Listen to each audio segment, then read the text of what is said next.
নমস্কার বন্ধুরা, শিবানী কিচেনে আপনাদেরকে স্বাগত। আজকে আমি চিকেন কারি করব কচু দিয়ে। দেখুন, এই কচুটাকে ভাজতে বসিয়েছি নুন হলুদ দিয়ে।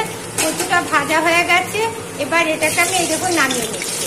চিকেন কারি করার জন্য কম তেল আছে, আর 1-2 চামচ মতন তেল দিয়ে দিচ্ছি।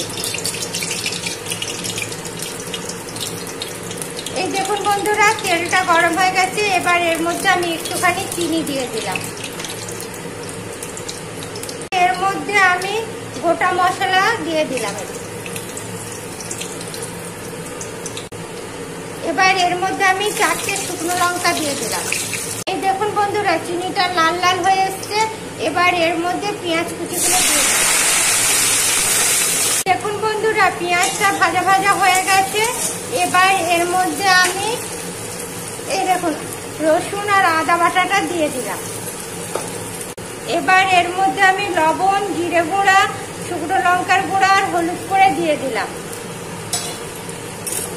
মশলাটা সিদ্ধ হবে, ওই জন্য একটু সামান্য পরিমাণ জল দিয়ে দিলাম।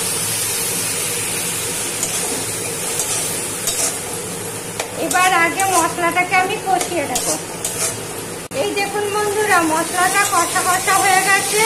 এবার কচুটা দিয়ে দিলাম। এই দেখুন, এবার এর মধ্যে আমি এই দেখুন মাংসটা দিয়ে দিচ্ছি। সাথে মাংসের বাটি ধোয়া একটু জল দিয়ে দিলাম।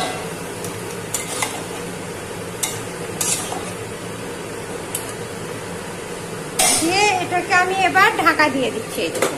দেখুন বন্ধুরা, মাংসটা কষা হয়ে গেছে। দেখেছেন কি সুন্দর এমন তেলটা ছেড়ে দিয়েছে। এবার আমি এর মধ্যে জলটা গরম করে রেখেছিলাম দিয়ে দিচ্ছি। এবার এটাকে আমি ঢাকা দিয়ে দিচ্ছি। দেখুন বন্ধুরা, ঝোলটা ফুটে এসছে। এবার এর মধ্যে আমি গাওয়া ঘি দিয়ে দিলাম। কচু দিয়ে মাংসের ঝোল করলে একটু গাওয়া ঘি দিলে টেস্টটা খুব সুন্দর হয়, আমার খেতেও খুব ভালো হয়। এবার আমার এই দেখুন মাংসটা হয়ে গেল।